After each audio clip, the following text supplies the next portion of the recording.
Elizabeth Cady Stanton by Piper, Kara, and Katya. Introduction. Elizabeth Cady Stanton was a very powerful leader and had a strong leadership role in the women's rights movement. She changed women's lives for the better by giving speeches, having conventions, and writing books and petitions.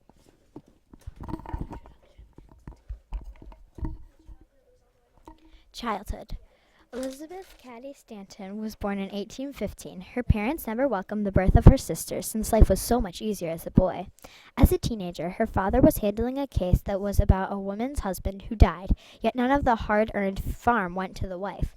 Elizabeth thought it was discriminatory towards women. The fighter had 11 siblings, most of which did not survive to become adults. They were mostly boys. When the last living brother died, the feminists did more and accomplished more than a boy would do as an attempt to please her disappointed father.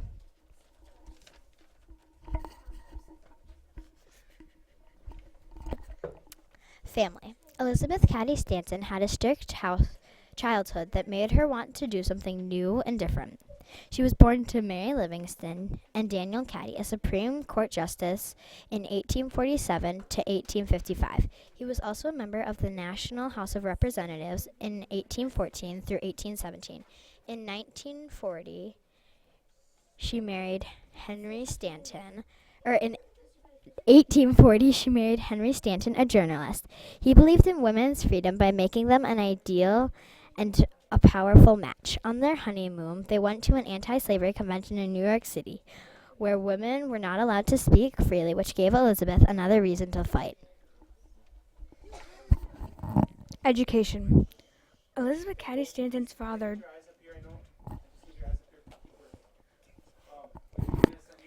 did not want her to go to school because she was a girl, but she went anyway. She went to only all-girls schools, the Johnston Academy and the Troy Female Seminary. She went to Johnston Academy for 1 year and Troy Female Seminary for 3 years. She completely graduated in 1834. Jobs. Elizabeth Cady Stanton founded the first women's rights convention in 1848 with Susan B. Anthony. She wanted to have a say about her own rights. With Susan, she founded and became president of the National Women's Suffrage Association. The leader firmly believed in anti-slavery and fought for it during the war. She co-wrote the first 3 volumes of the History of Women with Susan B. Anthony. Accomplishments. Elizabeth's biggest accomplishment was getting Congress to pass the law that women could vote. She also was the first woman to ever run for Congress. Stanton really wanted to change the world for women because in the 1800s, women and men were not equal. To help, she wrote books, petitions, and articles about life then, and she also joined the women's rights movement. She led the campaign of equal rights for 50 years. Stanton's death. Sadly, Elizabeth Cady Stanton died on October 26, 1902, of heart failure.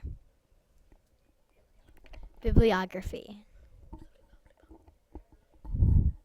Thanks for watching.